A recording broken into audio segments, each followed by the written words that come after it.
Muy buenas tardes para todos. Un saludo muy especial en nombre de la doctora Gloria Estela López Jaramillo, presidenta del Consejo Superior de la Judicatura, de los demás magistrados que integran la corporación. Asimismo, un saludo especial en nombre de la doctora Marilucero Novoa Moreno, directora de la Escuela Judicial Rodrigo Lara Bonilla. Sean todos bienvenidos a esta conferencia virtual denominada Perspectiva de Género y Justicia Transicional, análisis de sentencias proferidas por la especialidad de Justicia y Paz, que hace parte del ciclo de capacitación en incorporación de la perspectiva de género. La justicia transicional tiene como fines la transformación de las sociedades que han atravesado por fuertes periodos de guerra, el restablecimiento del Estado social de derecho, la confianza pública y la democracia a partir de la reconstrucción de ese tejido social que se ve afectado por el conflicto. Esto como una respuesta a sistemáticas y graves violaciones a los derechos humanos. En contextos de conflicto, la mujer es víctima de múltiples violaciones contra sus derechos humanos, en especial violencia sexual y violencia de género, que se han materializado como práctica de control social y arma de guerra. En ese orden de ideas, resulta imperativo conocer e incorporar la perspectiva de género en la práctica judicial en aras de brindar una atención diferenciada que responda a la realidad social del país, a la protección y reparación de las víctimas de violencia de género, garantizando un efectivo y adecuado acceso a la justicia para evitar la impunidad y superar los impactos del conflicto en la vida de las mujeres, potenciando su rol en la sociedad y en la construcción de la paz. El día de hoy tenemos el gusto de contar con la doctora Alexandra Valencia Molina, abogada de la Universidad Católica de Colombia, especialista en Derecho Penal de la misma universidad y en Derecho Constitucional de la Universidad del Rosario. Magíster en Derecho con énfasis en Derecho Penal de la Universidad Nacional, becaria del Instituto Interamericano de Derechos Humanos en el programa de formación avanzada en Derechos Humanos en San José de Costa Rica, con formación en técnicas de oralidad y sistema penal acusatorio de la Oficina Internacional para el Desarrollo, Asistencia y Capacitación de la Agencia del Departamento de Justicia de los Estados Unidos. Es formadora de nuestra Escuela Judicial Rodrigo Lara Bonilla y actualmente se desempeña como magistrada con funciones de conocimiento de la Sala de Justicia y Paz del Tribunal Superior de Bogotá. Tan pronto finalice la exposición, nuestra formadora invitada del día de hoy dará respuesta a las preguntas que se formulen a través del chat de participación. Las inquietudes técnicas que resulten sobre la conexión, registro y evaluación de esta actividad serán atendidas por servidores de la Escuela Judicial. Doctora Alexandra Valencia Molina, es un gusto tenerla con nosotros. Bienvenida, tiene el uso de la palabra. Muchas gracias, doctora Mónica Alexandra Cuellar Pineda. Un saludo a la doctora Marilucero Novoa, directora de la Escuela Rodrigo Lara Bonilla. Asimismo, un saludo especial a la doctora Gloria Estela López Jaramillo, quien ha asumido la presidencia del Consejo Superior de la Judicatura, y a todos los servidores y servidoras de la rama judicial, así como las personas que se han conectado a esta videoconferencia. La charla que quiero presentarles se titula Perspectiva de Género en la Justicia Transicional, así como un sucinto análisis de las sentencias de la especialidad de Justicia y Paz. Para esto me permito compartir la siguiente presentación. Pretendo con esta presentación abordar algunos aspectos propios de la justicia transicional implementada con la Ley 975 de 2005, principalmente referidos a la Comisión de Graves Crímenes contra el VIH y con categoría de lesa humanidad relacionados con la violencia sexual padecida en el conflicto armado interno colombiano. Para ello, pues hemos tenido en cuenta el protocolo para juzgar con perspectiva de género, así como la lista de chequeo que contiene los criterios para identificar conductas con violencia basada en el género. Para esto acudiré a unos muy breves criterios sobre justicia de género, principalmente los que ha liderado los criterios de Nancy Fraser. Luego presentaré o referiré una línea del tiempo respecto a casos que considero ofrecen algunos criterios dogmáticos en cuanto a la responsabilidad de crímenes de sistema y componentes de violencia sexual en contextos de conflicto armado internacional, y luego, como lo indiqué, una sucinta trazabilidad de las decisiones proferidas en la Sala de Justicia y Paz, con las que pretendo dejar en evidencia la desenfrenada y atroz violencia padecida por las mujeres, pero también por niños, niñas y hombres en el conflicto armado. Junto con este tema, serán expuestos algunos casos referidos a decisiones respecto a la toma de medidas de reparación de las víctimas del conflicto armado interno colombiano. Por este último aspecto es que haré referencia a los criterios de Nancy Fraser respecto a la justicia.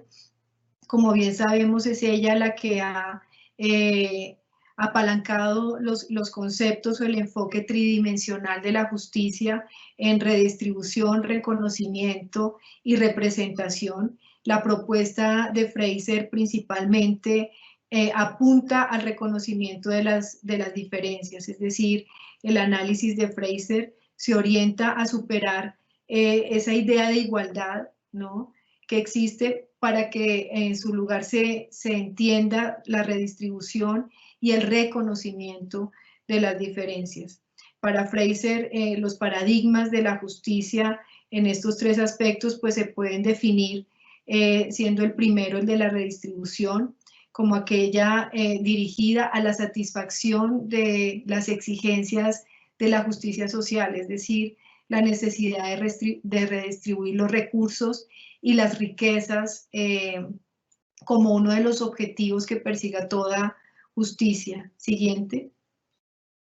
La representación, el reconocimiento, según Fraser, indica que la justicia también debe incorporar la exigencia de un mundo que acepte la diferencia, es decir, garantizar el respeto por las minorías y aquellos que no se asimilen a las normas dominantes, lo que para ella significa una reevaluación cultural de todo lo conceptualizado como femenino.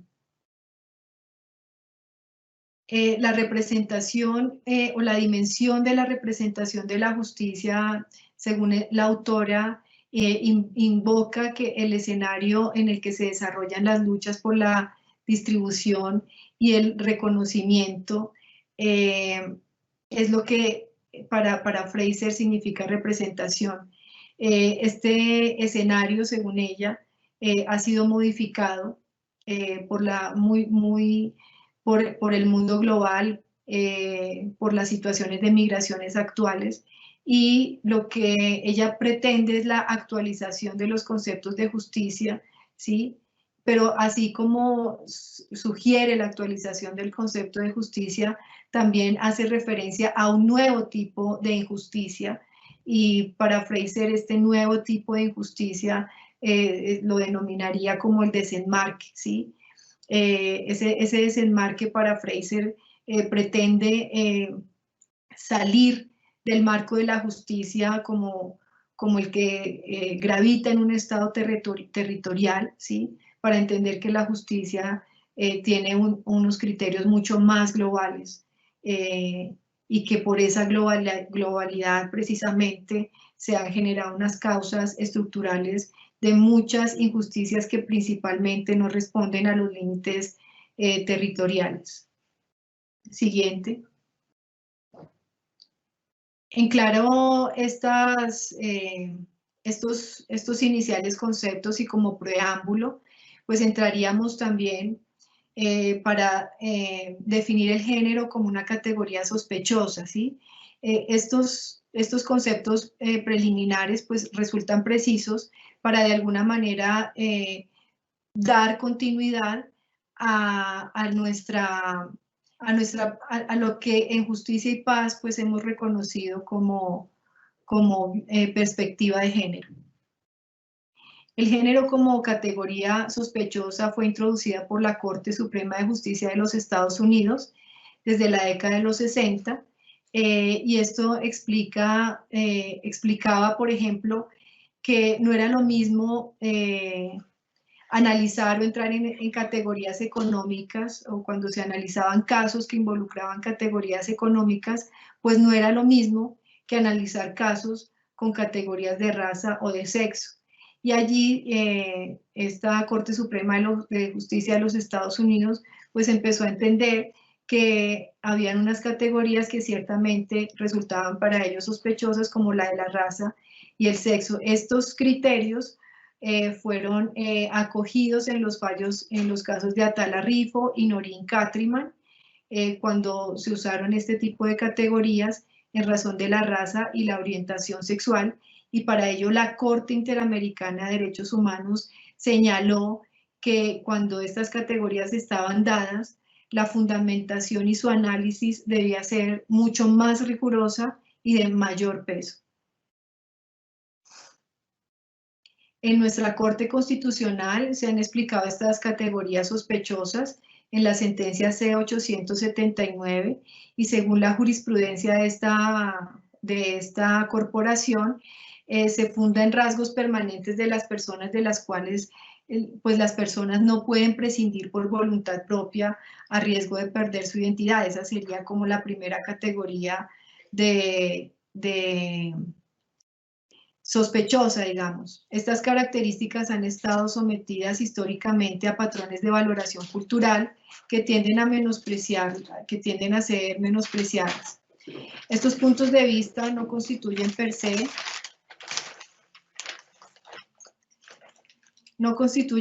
criterios con base en los cuales sea posible efectuar una distribución o reparto racional y equitativo de bienes, derechos o cargas sociales. Finalmente, la Corte admitió que los criterios indicados en el artículo 13 de nuestra Carta Superior deben ser considerados sospechosos no solo por cuanto se encuentran explícitamente señalados en el texto constitucional, sino porque han sido históricamente asociados a prácticas discriminatorias. Ya entrando entonces, anterior, por favor. Ya entrando en la relevancia de una perspectiva de género en la justicia transicional, pues es preciso hacer mención a que los delitos sexuales, por ejemplo, en el conflicto armado interno colombiano, fueron por mucho tiempo o estuvieron por mucho tiempo en un subregistro, ¿sí?, de hechos que se consideraron de una categoría superior, como por ejemplo el homicidio.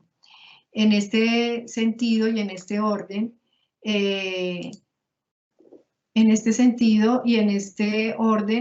la principal inquietud que se tuvo respecto de este tipo de crímenes surgió con ocasión a la desaparición de las mujeres en el Catatumbo.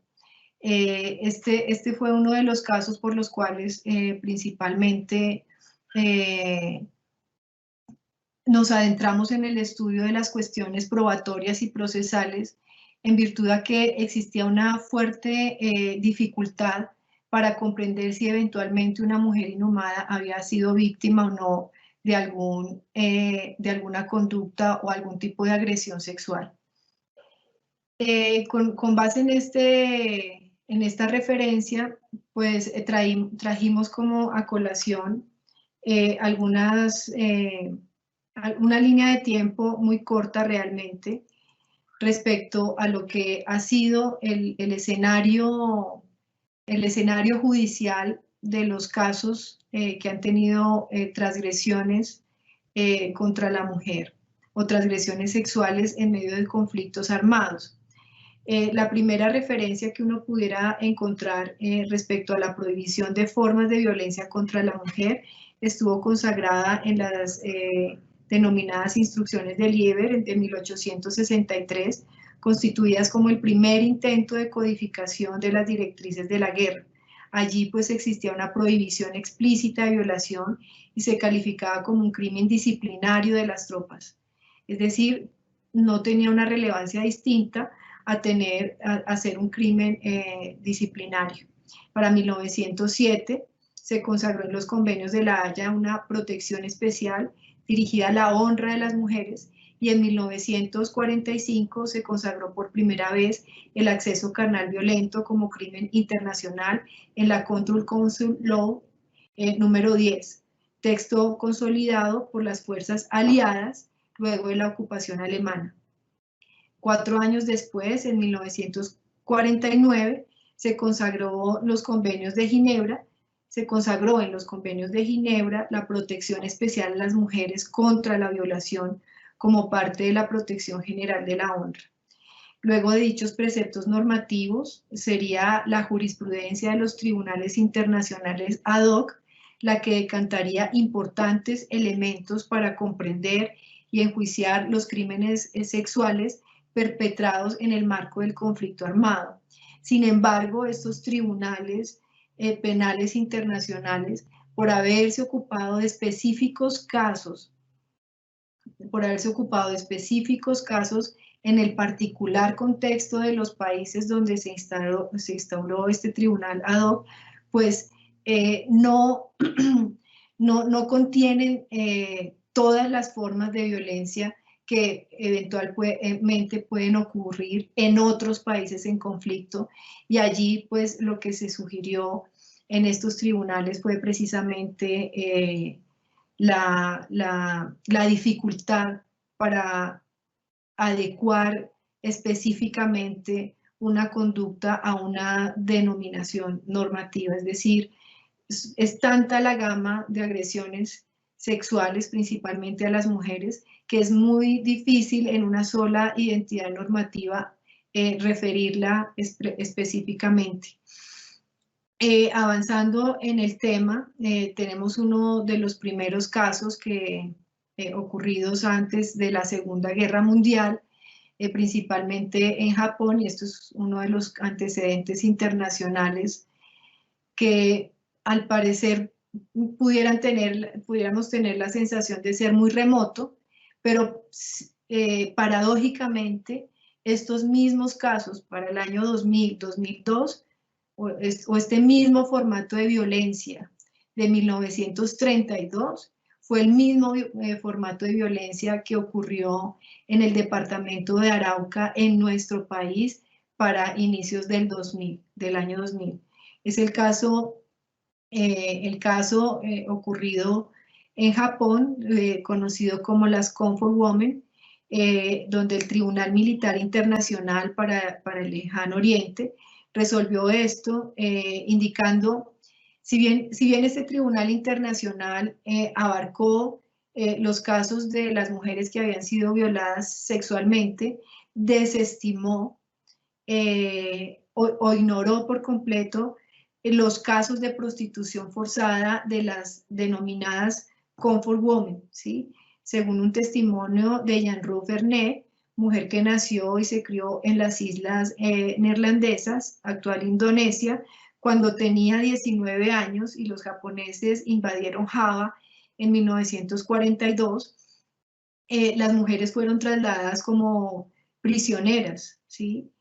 Y las Fuerzas Armadas japonesas condujeron a varias de ellas a un sitio que denominaron como el Centro Solaz, donde las violaban repetidamente, y en el caso de esta mujer durante los 3 meses. Ella hace el recuento de lo que fue para ella este tipo de esclavitud sexual, haciendo además referencia que era la primera vez que fue su primera experiencia sexual.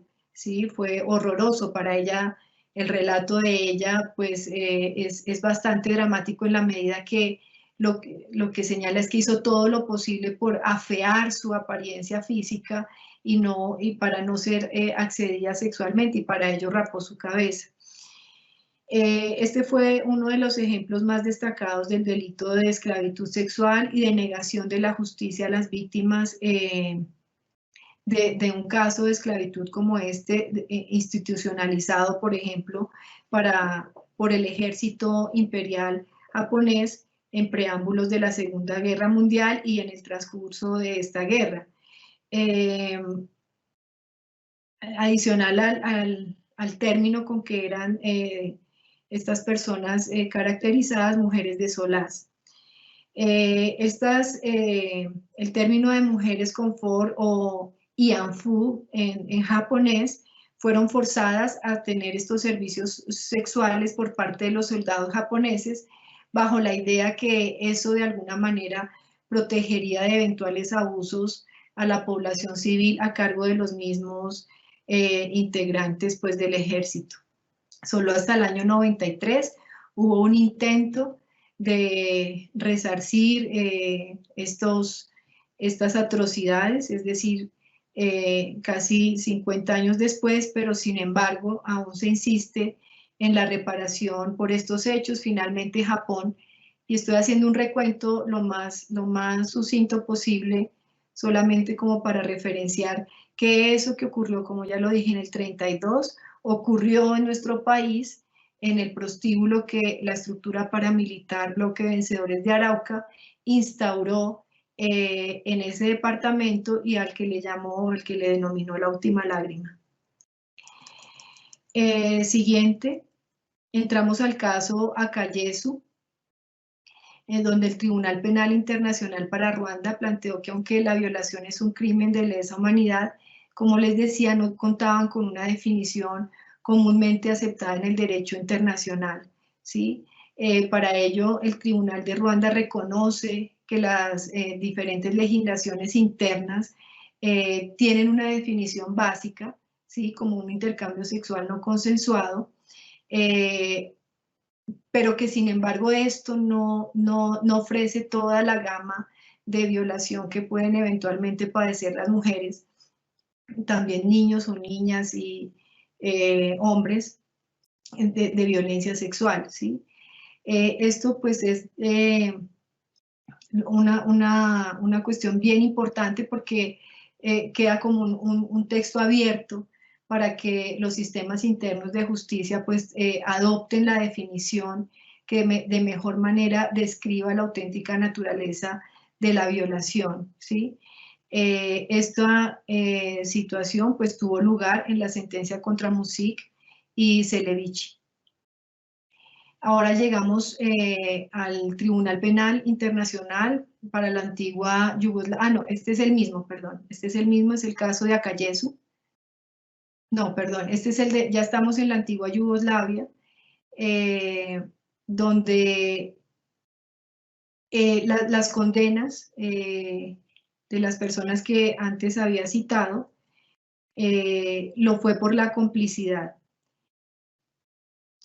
Simplemente para referir un poco el caso de del Tribunal Penal Internacional para la antigua Yugoslavia, este fue uno de los casos fallados contra Duško Tadić, es la anterior presentación, donde en este caso Tadić y Kunarak fue una condena por complicidad y encubrimiento en crímenes relacionados con violencia sexual, calificados como tratos degradantes a partir de una interpretación amplia que el tribunal realizó de la norma que consagraba la prohibición de cometer tratos inhumanos y degradantes.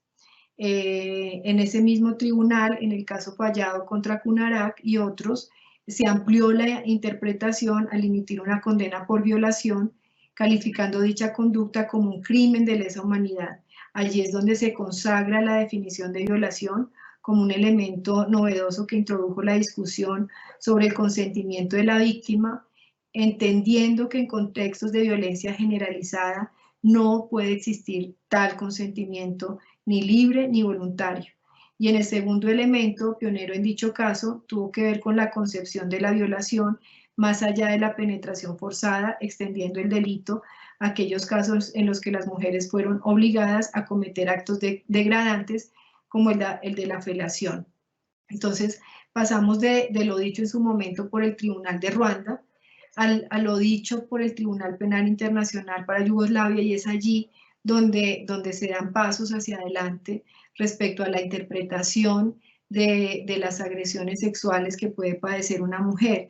En el Tribunal Internacional para Yugoslavia se recordó expresamente la definición dada en Akayesu en el Tribunal de Ruanda y se revisaron las diversas fuentes de derecho internacional y se concluyó, como ya lo venía diciendo, que no era posible discernir todos los elementos constitutivos del crimen de violación ni en el derecho internacional humanitario ni en el derecho convencional y en ese sentido lo que afirmó en su momento el tribunal es que para llegar a una definición precisa de violación basada en el principio de especificidad del derecho penal, también conocido como nulo in crimen sine ley stricta, es necesario buscar principios de derecho penal comunes en los principales sistemas jurídicos internos o de los países, y de estos principios se pueden derivar con la debida cautela pues la implementación adecuada de las respectivas leyes internacionales. Esta particular apreciación en el caso de Antigua Yugoslavia fue el que de alguna manera nos habilitó en la Sala de Justicia y Paz para comprender en un caso cometido contra una víctima de la estructura paramilitar bloque Catatumbo, no, perdón, de la estructura paramilitar Frente Fronteras, siendo 8 hombres más o menos, o 5, 8 hombres, quienes en la noche ingresan a la habitación, a la casa de una población rural de una mujer. Esta mujer es joven, aproximadamente 20, 23, 22 años, vive en su casa rural junto con su hijo de 2 años y su mamá. Irrumpen en la noche estos hombres uniformados y armados, golpean fuertemente la puerta, la abren con violencia, tumban todo lo que está a su paso, desprenden el hijo que tenía esta mujer de su cuerpo porque estaban durmiendo y el hijo estaba sobre ella, lo lanzan, la mamá de esta mujer trata de interceder y finalmente se la llevan y es desaparecida. Este primer relato de los hechos, la Fiscalía comprendió que se trataba de violación en habitación ajena, es decir, el hecho de haber ingresado esta estructura armada ilegal a la casa de habitación de esta mujer. En interpretación de contextos de conflicto armado, lo que como sala interpretamos era que se trataba de un acto cruel y degradante, entendiendo pues que el lugar de domicilio, la casa, es el lugar más íntimo y refugio de protección que un individuo puede tener. Y el hecho de atropellar ese lugar en la forma como lo hizo la estructura paramilitar no lo era por violar el domicilio de la residencia, sino por humillar y degradar la dignidad de quienes en este lugar habitaban. Nuestra propuesta fue considerar este caso como tratos crueles y degradantes. Sin embargo, esta tesis no prosperó y fue desestimada por la Sala Penal de la Corte Suprema de Justicia. Simplemente como para hacer referencia a la interpretación que en su momento tuvimos con base en lo dicho por el Tribunal Internacional para la Antigua Yugoslavia. Luego pasamos a violencia sexual y Estatuto de Roma.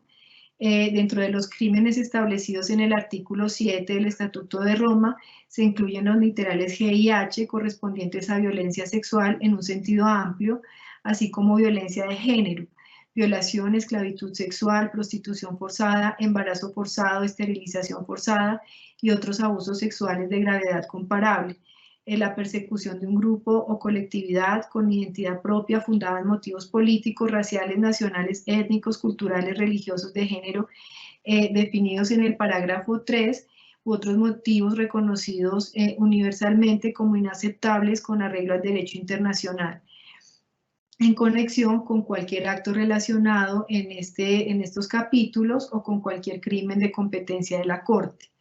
En este caso, las reglas de procedimiento y prueba del Estatuto de Roma se incluyen medidas como la exclusión de la corroboración del testimonio de las víctimas en los casos de violencia sexual, se prohíbe la inferencia del consentimiento de la víctima o de alguna palabra o conducta de la víctima cuando no sea capaz de dar su consentimiento libre, silencio, falta de resistencia o comportamiento sexual anterior o posterior. De ahí que de estos criterios, como sala, hubiésemos decidido que en el caso de la última lágrima, lo que había habido era una especie de prostitución forzada y en algunos casos de esclavitud sexual, porque en contextos de violencia no se podía deducir el consentimiento, y para el caso, si bien los postulados a la Ley de Justicia y Paz, es decir, los desmovilizados de esta estructura paramilitar, manifestaron que las mujeres que habían llevado a este prostíbulo eran mujeres que ejercían la prostitución desde algunas ciudades del eje cafetero, lo que para ellos era una manera de proteger a la población civil. Lo cierto es que fueron también acusados por prostitución forzada y en algunos casos por esclavitud sexual en virtud de la desestimación del consentimiento en estos casos.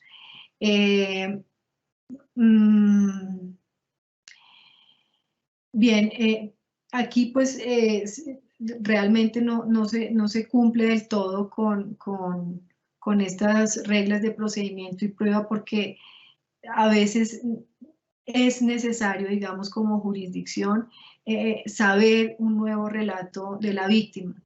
Y lo es porque las víctimas, particularmente de violencia sexual, en los primeros relatos no logran y no tienen toda la capacidad de ofrecer un relato completo de lo ocurrido.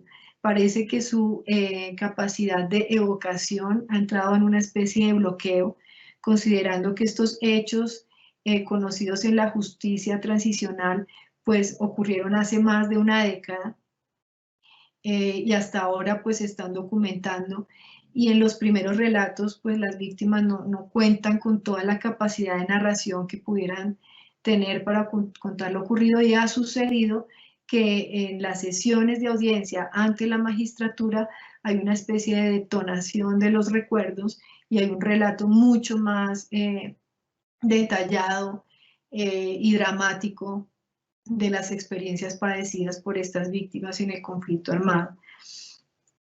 Bueno, ya tenemos, llegamos al caso Sapur-Zarco. Este es uno de los casos emblemáticos, principalmente para la jurisdicción de Justicia y Paz. Sabemos que en Guatemala la violencia sexual se constituyó en una práctica común y sistemática por parte de los integrantes de la fuerza pública guatemalteca en su propósito de afectar y debilitar la Unión Revolucionaria Nacional Guatemalteca entre los años 82 y 88. ¿Sí? A finales del verano del 82, en Polochic, entre los municipios de Pasos y Estor, se conformó el destacamento Sapur-Zarco, un destacamento militar levantado tras la política de tierra quemada con la que había llegado al lugar la fuerza pública en un contexto de lucha contra insurgentes. Lo que ocurre acá es algo de una connotación mayor, en virtud a que el levantamiento de esta comunidad supuso la desaparición y la muerte de la mayor cantidad de líderes comunitarios hombres, ¿sí?, cuyas esposas pasaron a ser las denominadas mujeres solas, ¿sí?, y con ellas cosificadas a efectos de las reiteradas prácticas de violencia sexual y esclavitud sexual y doméstica a las que fueron sometidas. Mujeres que, como relata la sentencia Sapur-Zarco, en el caso Sapur-Zarco, fueron obligadas a trabajar en condiciones de esclavitud por turnos, cocinar, lavar, atender a los militares ubicados en el destacamento. Así fueron los testimonios. Primero les decían que se bañaran, luego las violaban. Bueno, y allí están las descripciones de quiénes eran y cómo operaban estos abusos sistemáticos contra estas mujeres. Se dieron condiciones de violencia sexual rotativa y constante por parte de los soldados, no solo del destacamento militar de Sapur-Zarco, sino también de los colindantes de los puertos Barrios y Cobán. La práctica sexual fueron perpetradas a todo nivel de violencia, de manera que las mujeres eran incluso obligadas a ingerir píldoras anticonceptivas y violaciones. Esto se fue extendiendo no solo en esta región, sino en otras más. marca un antes y un después, este caso Sapur-Zarco, en la protección de restauración jurídica de los derechos de las mujeres por violencia sexual inmersos en contextos de conflicto armado. Aquí pues tenemos clarísimo que se evoca en este proceso de Sapur-Zarco que la guerra tiene límites inexpugnables. La violencia sexual ejercida contra miles de mujeres guatemaltecas en los años 80 ha necesitado para su restitución jurídica una notable capacidad de organización, lucha y acción colectiva de aquellas mujeres que intentan un día y otro día la reivindicación de la reparación del daño sufrido. Así lo dice Ana Lucía Moral. Bueno, en fin, por este caso Sapur-Zarco no solamente es absolutamente conmovedor ver en el tiempo la lucha que han asumido las mujeres víctimas y sus descendientes, sino también la apuesta que varios hombres han hecho por reivindicar lo que ocurrió en sus territorios. El caso González y otros versus México, mejor conocido Campo Algodonero, cuya sentencia fue emitida por la Corte Interamericana de Derechos Humanos el 16 de noviembre de 2009, también representa un hito en temas de género.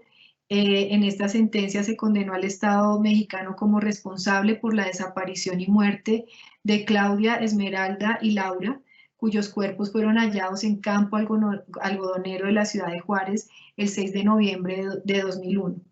¿Sí? Correspondiente al homicidio brutal y móvil sexual de 8 mujeres, 3 de ellos fueron cometidos contra una mujer adulta y 2 en contra de unas niñas. Hubo una acumulación, esto también es importante, y luego de los requerimientos del sistema interamericano para que el Estado mexicano pues cumpliera estas recomendaciones, y al ser incumplidas de parte del Estado, pues la comisión decidió someter el caso a la Corte, pues allí es donde tiene lugar la sentencia por este caso. En el campo algodonero es considerado como un antecedente importante para la posterior tipificación del delito de feminicidio en las legislaciones latinoamericanas. Al menos estos temas fueron abordados en esta sentencia, ¿no? La debida diligencia en la investigación de hechos de violencia contra las mujeres, la discriminación y violencia contra las mujeres, los estereotipos de género, el feminicidio como tipo penal y la protección de las niñas. Avanzamos, por favor, al caso de Jean-Pierre Bemba Gambo. Jean-Pierre Bemba, por favor. En este caso tiene que ver con la segunda instancia que la Corte Penal Internacional revisó en la República del Congo. Aquí, y traigo pues a colación este caso, pues por el hecho de tratar de plantear los criterios a los que hemos debido acudir para deducir la responsabilidad del superior jerárquico, ¿sí? Si bien en este caso se habla de fuerzas regulares como el ejército, lo cierto es que sí se dan unas interesantes ideas sobre los deberes del superior, el mando y el control efectivo, la autoridad y control efectivo sobre las fuerzas, los resultados de omisión, las circunstancias o los contextos vigentes al momento de la comisión de los crímenes, y una cuestión interesante, y es si se adoptaron o no las medidas necesarias y razonables para evitar la comisión de los crímenes. Digamos que estos son unos planteamientos, aunque se trató de una decisión de nulidad, pero sí hace unos planteamientos interesantes respecto a cómo deducir responsabilidad en caso de los superiores, ya sean de las fuerzas regulares, y para el caso, digamos, de estructuras paramilitares, de la ley 975 y algunas guerrilleras que aún permanecen en la jurisdicción de justicia y paz, deducir la responsabilidad en estos términos. Para el caso concreto del caso Bemba, a lo que apunta la decisión, si es que lo hemos interpretado bien, en virtud de que pues hicimos una traducción muy doméstica del texto, es que se requiere contar con evidencia suficiente que vincule al superior con los actos cometidos por las bases a su cargo, con las bases militares o irregulares a su cargo, para que sea posible la adjudicación de responsabilidad. Hablan en este caso, de una suficiente evidencia considerando la distancia en la que se encontraban los altos mandos respecto a los territorios en los que se cometieron los crímenes. Esta es una postura que de alguna manera también, pero muy tal vez a la inversa, se tuvo en la Corte de Israel, cuando se dijo que si bien los temas de conflicto armado convocaban una masa importante de individuos que aportan desde diferentes niveles la ejecución de los crímenes, allí se planteaba que entre más alejado esté el superior, más responsable puede ser, porque para ellos era evidente que el superior nunca va a estar en el territorio donde efectivamente se cometen los crímenes. Y esta, digamos, combinación de conceptos son los que hemos tenido en particular referencia para, en los casos de delito sexual, proferir sentencias contra los altos, contra quienes en su momento se desempeñaron como comandantes de los estados mayores conjuntos de las estructuras paramilitares. Ahora vamos a tratar de hacer una referencia al abordaje de la violencia basada en género en la jurisdicción de justicia y paz. Siguiente. Esta es una trazabilidad de la violencia sexual en el conflicto armado de acuerdo a las sentencias que han sido proferidas por la jurisdicción. Estos son unos casos que tenemos o que han sido objeto de decisión en las distintas salas de justicia y paz. Para el caso contamos con salas de conocimiento en Barranquilla, Medellín y Bogotá, junto con las respectivas, junto con los respectivos magistrados con función de control de garantías, y solo una magistrada con función de control de garantías en la ciudad de Bucaramanga.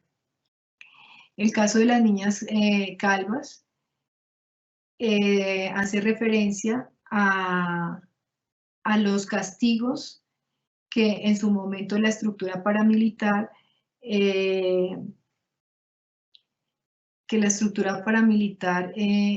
infligió sobre unas niñas en esta localidad.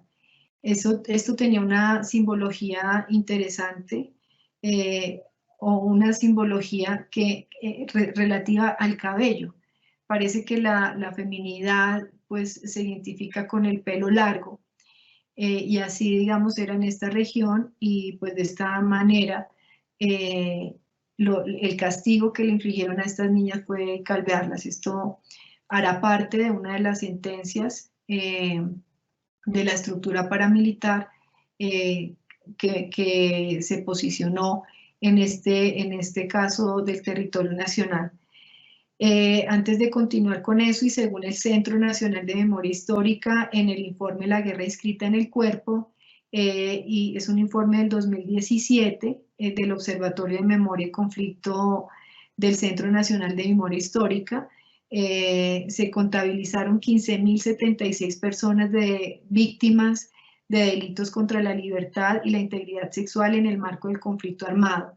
El 91.6% fueron niñas, adolescentes y mujeres adultas. Entre los años 2000 y 2005, y en concordancia con la arremetida paramilitar, el despliegue de su proyecto armado y el fortalecimiento y recrudecimiento de las acciones guerrilleras, se registró el 45.7% de los casos. El segundo pico correspondió al 2011-2014, y esto ya por parte de los grupos postdesmovilización. En relación con a los perpetradores, Los paramilitares han asumido la responsabilidad en 4.837 casos y la guerrilla en 4.722 casos.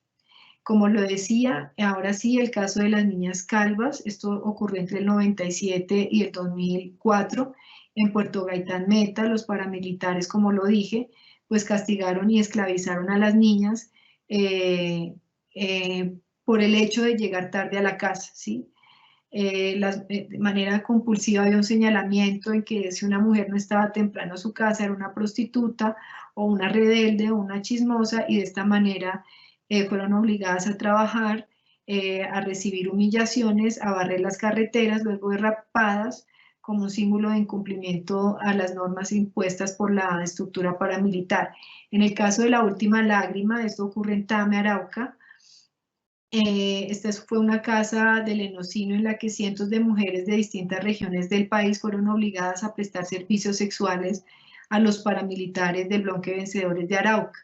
Esto constituyó uno de los mayores símbolos de violencia contra la mujer en la región, pero lo más paradigmático era que al momento de la instalación de la audiencia, los postulados no comprendían la formulación de los cargos, y realmente fue muy costoso también que quienes formularon la acusación en su momento hicieran una adecuada descripción de los motivos por los cuales era delito el hecho de obligar a las mujeres, así se dedicaran al trabajo sexual, llevarlas a un lugar de conflicto armado a prestar este tipo de servicios. Se fue preciso explicar de parte de la sala la anulación del consentimiento de las mujeres, así se dedicaran a este trabajo sexual. Ellas además padecían múltiples violencias sexuales y múltiples violencias, es decir, una interseccionalidad evidente, porque también eran víctimas de desplazamiento desde sus territorios de origen. Estos casos lamentablemente fueron presentados como un mal menor ante la jurisdicción, indicándose que gracias al funcionamiento de este lugar, pues evitaba violencia sexual contra las habitantes de Tame y sus alrededores. El caso de las violencias en el Catatumbo y Ocaña quedó demostrado en Ocaña al mando del paramilitar desmovilizado José Antonio Hernández Villamizar, que desplegaron un patrón de violencia sistemático y generalizado contra las mujeres, niñas e integrantes de la población LGTBI, quienes sufrieron en sus cuerpos el rigor paramilitar.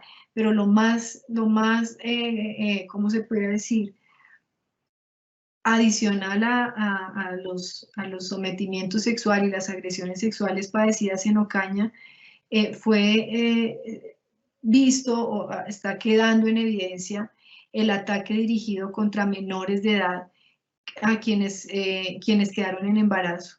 Es decir, cuando llevamos a cabo las audiencias de incidente de reparación en el Teatro Libre de Ocaña, auditorio que se llenó por completo de víctimas de estas estructuras paramilitares, y al momento de llevar a cabo las audiencias reservadas con las víctimas, mujeres víctimas de violencia sexual, encontramos que muchas de ellas habían quedado en embarazo. Y luego del nacimiento de los hijos se suscitaba un común denominador en todas ellas, y era el cuestionamiento respecto a la paternidad, en virtud de que algunos de ellos, ya obteniendo la libertad, solicitaban hacer parte de la unidad familiar conformada por la mujer y el hijo que nacieron después de la desmovilización, aduciendo que ellos querían hacerse cargo de estos hijos. Estos conceptos obviamente pues llevaron a la sala a ilustrar a la mujer respecto a las condiciones que ella debía asumir respecto a su maternidad, y a que lo ocurrido, si bien fue un crimen y que está siendo objeto de juzgamiento, pues no del todo la llevaba a aceptar este tipo de ofrecimientos de parte de estos desmovilizados. Confusión que surgió en la gran medida por el concepto tradicional de familia, que impone a las mujeres tener un hombre y a los hijos un padre, así pues biológicamente tenga este reconocimiento, pero cuyos antecedentes pues lo que reflejan fue haber sido el promotor de una violación. Esta deducción de conformación de familia, muy impuesta por los colegios tradicionales de los territorios, donde le exigían al niño saber quién era el padre. Esa es una cuestión que se debe corregir. Como sociedad debemos proteger a las mujeres que están en estos casos para darles claridad respecto de las rutas a seguir. Siguiendo con el caso de Ocaña, entendemos que la comunidad LGTBI no quedó exenta de este tipo de violencias. En la sentencia proferida por la Sala de Conocimiento con ponencia de la suscrita, se explicó que este tipo de actos estuvieron dirigidos a erradicar, es decir, a expoliar física y simbólicamente a los integrantes de esta población, mientras que la violencia contra la mujer estuvo dirigida a mantener una subordinación sin la intención de eliminarlas. Seguimos con el caso Hernán Giraldo, alias Taladro, además de los homicidios y desapariciones forzadas, secuestros y desplazamientos, que reúne 706 hechos criminales. Esta es una decisión de la Sala de Justicia y Paz de Barranquilla. Fue uno de los paramilitares que más se ensañó contra las niñas y mujeres de esa región. Se encuentran documentados de 38 a 200 casos de violencia sexual. Luego seguimos con el caso de las mujeres inhumadas en el Catatumbo, donde encontramos la dificultad respecto a deducir deducir de los hallazgos en las tareas de prospección y exhumación, deducir de los hallazgos si eventualmente la mujer había padecido algún tipo de violencia sexual. El caso paradigmático fue uno en el que la mujer fue desaparecida, a los pocos días fue encontrado su cuerpo y su cuerpo estaba completamente desnudo. Sin embargo, la formulación del cargo de parte de la Fiscalía solo hizo referencia al homicidio en persona protegida. Al cuestionar la sala sobre la desnudez de la mujer, sobre la rasgadura de la ropa interior que llevaba, no hubo una respuesta y fue preciso indagar con el acusado, el postulado, qué era lo que había ocurrido con esa mujer, y al insistir en qué era lo que había ocurrido con esta mujer, pues se dedujo que había sido víctima de violencia sexual. Al tener escasos criterios para deducir el acceso carnal violento, pues no tuvo la sala otra alternativa que aceptar la formulación del cargo de parte de la Fiscalía en términos de acto sexual violento en persona protegida. Seguimos con otro caso, y es el caso de los niños reclutados por el Bloque Central Bolívar, principalmente el caso de Riachuelo, uno de los casos que más ha simbrado, digamos, la sensibilidad en las sesiones de audiencia. Se hizo referencia a un niño estudiante del colegio, la Inmaculada Virgen, y este niño no solamente es víctima de reclutamiento ilícito, un niño de 14 años, sino que a la vez es sometido a ser pareja homosexual de uno de los comandantes paramilitares que operaron en esa zona. Ese fue uno de los casos. El siguiente caso fue uno relacionado con las niñas que fueron sometidas en este mismo colegio a reinados frente de los grupos paramilitares. Bueno, estos son los casos que traíamos para ilustrar un poco más a la audiencia. Retomando un poco, estábamos en el caso de Riachuelo, donde Carlos Andrés pues, fue víctima de reclutamiento ilícito, así como fue víctima de acceso carnal violento por uno de los comandantes de la estructura paramilitar. Luego que el niño se resistiera a ser sometido a este tipo de delitos y de crímenes, intenta huir y como castigo lo someten a un combate con el ejército, el combate en el que pues evidentemente falleció y luego fue, y esa es la razón por la que para el ejército fue reportado como una baja en combate, una baja paramilitar en combate. Adicional a esto, en el caso de Carlos Andrés y ya en medidas de reparación, la estructura paramilitar asumió el sepelio del niño y en la placa de la tumba escribieron el alias con el que era identificado. Una de las medidas de reparación que solicitó el abuelo simplemente fue que le cambiaran el nombre, el alias con el que había quedado la placa escrita pues sobre el cemento de la tumba, y solicitó que por favor esta fuera quitada, que le pusieran el nombre de Carlos Andrés. Cuando esto llega a conocimiento de la sala, de inmediato tratamos de remediar esto y instaurar la placa que correspondía. Hicimos todos los trámites para esto. Había dificultades para que la unidad de reparación de las víctimas se comprendiera esta situación, en virtud de que la ley indicaba que las medidas de satisfacción, como el cambio de la lápida, solo podían tener lugar al momento de la sentencia. Es a partir de ahí donde como sala tomamos la decisión de anticipar las medidas de satisfacción a la sentencia en virtud de la complejidad de proferir una sentencia en esta jurisdicción. Antes, Caro, por favor, antes de la anterior presentación, Caro, por favor.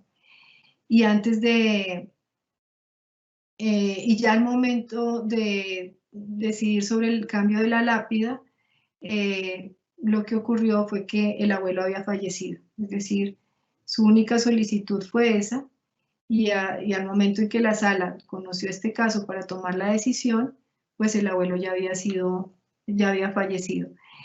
En este sentido, pues hubiéramos preferido contar con un poco más de tiempo para presentar los demás casos, pero ya llegamos al momento de las conclusiones. Como conclusiones, podemos presentar las siguientes, y son, por supuesto, muy personales y no comprometen a la sala de juzgamiento a la que pertenezco, para indicar que el compendio normativo evidentemente integra definiciones que son bastante limitadas en la práctica, no solo por los estereotipos judiciales, sino por la resistencia institucional a comprender la violencia sexual como un arma de guerra. En la guerra se tiene la sensación del daño, es decir, si alguna mujer padece alguna que otra situación, hay una sensación de daño, pero no hay una clara disposición a reconocer lo que realmente le ocurrió. Esto generó la pérdida de la ciudadanía sustantiva de la mujer a partir de la pérdida de su cotidianidad y la pérdida de su proyecto de vida. La banalización de los crímenes cometidos contra la mujer determinó la comisión de crímenes, la comisión de violencias cruzadas, o la interseccionalidad entre género y raza, o edad y género. Es decir, niña reclutada, niña rural, niña esclava sexual. El cuerpo de la mujer fue en muchos casos usado como ofrenda para redimir la supervivencia de otros integrantes de la familia. El involucramiento compulsivo de la mujer en el conflicto armado, a pesar de su condición de persona protegida a pesar de ser persona protegida por integrante de la población civil. Esa, digamos, es a muy grandes rasgos las conclusiones de mi trayectoria, aunque pueden ser muchas más en esta jurisdicción. Y como propuesta, para validar un poco lo que sea preciso, indicaría que resulta necesario recuperar la entidad política de la mujer. Es necesario explorar el subregistro de crímenes con categoría de violencia de género cometidos en el conflicto armado. Es necesario eliminar la discriminación múltiple. Es decir, hay casos en los que se admite el hecho de que sea mujer, pero se discrimina por ser rural, por ser negra, por ser indígena. Es necesaria la permanencia del Estado en los territorios comprender que el rol de la mujer en la sociedad implica reconocerle un rol no solo individual, sino también colectivo, cuando es madre, proveedora, pero también agente transformante de la sociedad. La pérdida de una mujer en los territorios disuade notables movimientos sociales en estos lugares.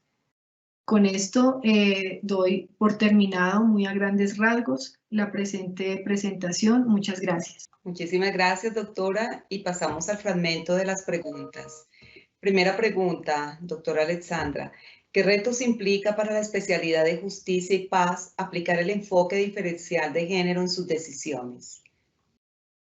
Ha sido un reto continuo, en virtud a que no se conocía desde la implementación de la ley la magnitud de los casos de violencia sexual padecidos en el conflicto armado interno colombiano. Mucho de lo que se resuelve con el ingenio y la disposición de cada uno de quienes integramos esta jurisdicción. Tenemos el caso de la implementación de las medidas de satisfacción y de reparación, donde se constituyen un verdadero reto que se apalanquen las rutas de reparación respecto a víctimas. Cuando hablo de reparación no necesariamente hablo de pagos económicos. Siempre he sostenido que las víctimas del conflicto no son acreedoras del Estado y que mucho de lo que puede solventar las heridas del conflicto se pueden resolver a partir de medidas de satisfacción importantes, y así es como hemos debido tramitar apoyo psicosocial, tratamientos médicos para problemas cardíacos, marcapasos, es decir, toda una gama de cuestiones que se resuelven de manera única y diferenciada, es decir, por cada caso en particular. Ese es un verdadero reto. Doctora, siguiente pregunta. ¿Cómo considera el rol de la mujer en la guerra si se tiene en cuenta que ha sido vista más como una víctima que como victimaria? Hemos proferido sentencias contra mujeres integrantes de estructuras paramilitares, y de verdad resultó, digamos, en toda una...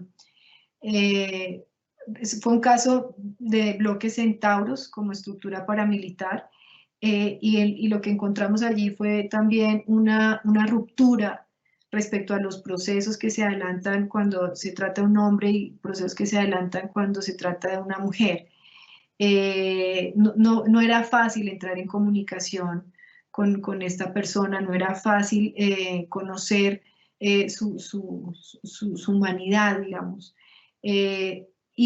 No contamos en su momento con ese preámbulo que nos llevara de alguna manera a descifrar su particular situación. Solo con el avance de las audiencias y ya ella descifrando un poco más que esta justicia transicional no se trata de la derrota de enemigos o lo que sea, sino de buscar la resocialización de cada uno de ellos, entró ya en un nivel aceptable de interacción con la sala, y luego nos encontramos que las medidas de satisfacción o las medidas de resocialización para ella como mujer en el centro carcelario solamente ofrecían trabajos estéticos, manicure y corte de cabello, que pues era algo que para ella era completamente ajeno. Entonces fue preciso solicitar unas medidas de resocialización distintas.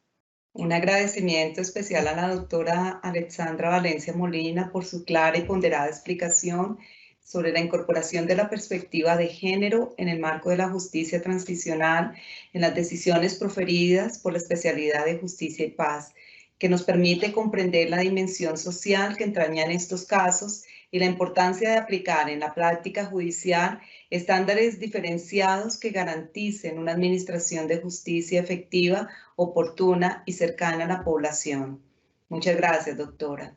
Asimismo, gracias a los servidores y servidoras judiciales y a todas las personas que actúan en el sector justicia que se conectaron a esta conferencia virtual. Los invitamos a que nos sigan a través de las redes sociales como Facebook, Twitter, Instagram y YouTube, donde encontrarán más información sobre nuestras conferencias virtuales y también noticias de interés. Muchísimas gracias. Feliz resto de día para todos.